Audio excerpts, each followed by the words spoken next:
nous persévérons, nous serons toujours dans la joie. Mon frère, ma soeur, pourquoi veux-tu abandonner? Pourquoi ne pas endurer? Le Christ arrive à bientôt. Tu peux regretter quand tu abandonnes. Tu as beaucoup souffert, mais bientôt le Christ va donner une joie.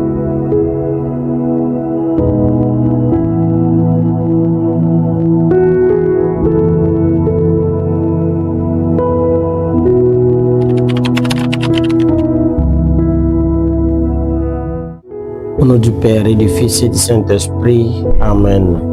Le Seigneur soit avec vous et avec votre esprit. Évangile de Jésus-Christ selon Saint Jean.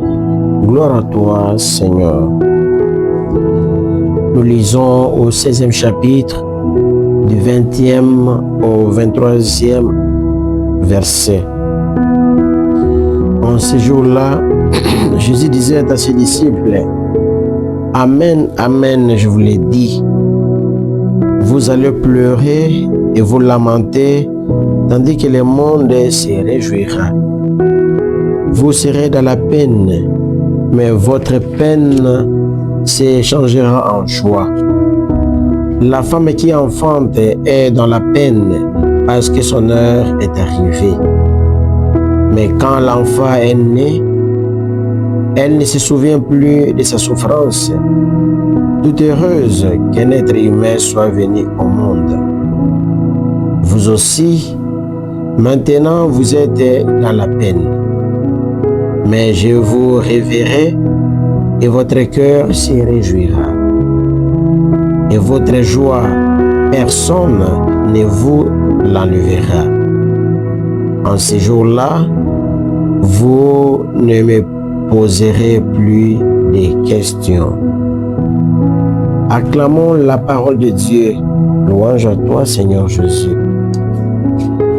Mes bien-aimés dans le Christ, vendredi 15 mai 2026, le texte liturgique proposé par l'Église Notre Mère. La première lecture est tirée du livre des Actes des Apôtres, au 18e chapitre, du 9e au 18e verset, et le psaume qui nous aide pour la méditation, le psaume 46, et l'évangile de Jésus-Christ selon Saint Jean, au 16e chapitre, du 20e au 23e A verset. Les deux lectures nous présentent de la tristesse en joie. Les deux lectures nous apprennent la persévérance dans la souffrance qui donne la joie. Mes bien-aimés, quand nous souffrons, quand nous peinons, et c'est là nous attendons une joie. Dans la première lecture, nous voyons comment les Juifs menacent Paul. Ces derniers se mettent toujours au service de la parole de Dieu. Nous voyons Paul demeure assez longtemps à Corinthe.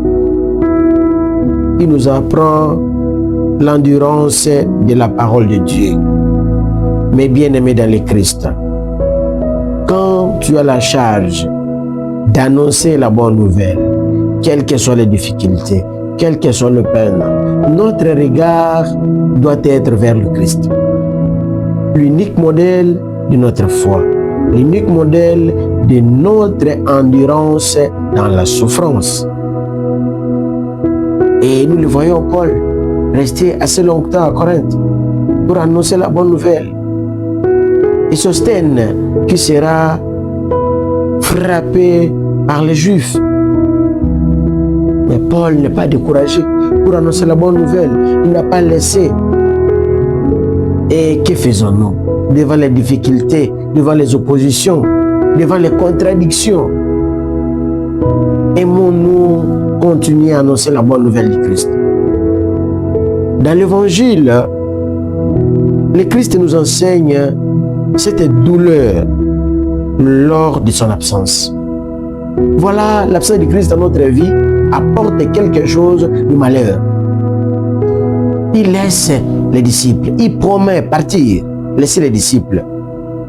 Il dit pour le moment, vous êtes dans la douleur. Mais c'est là que viendra une joie. Mon frère, ma soeur, quand tu sèmes dans la douleur, c'est que le Christ répondra à ta demande. Et tu auras de bonnes choses dans ta vie. Quand nous persévérons, nous serons toujours dans la joie. Mon frère, ma soeur, pourquoi veux-tu abandonner? Pourquoi ne pas endurer? Le Christ arrive à bientôt. Tu peux regretter quand tu abandonnes. Tu as beaucoup souffert, mais bientôt le Christ va donner une joie. Que le Seigneur nous aide aujourd'hui, mes frères et sœurs. Quand nous allons marcher, soyons toujours les gens qui persévèrent dans la parole de Dieu, qui sont unis avec le Christ.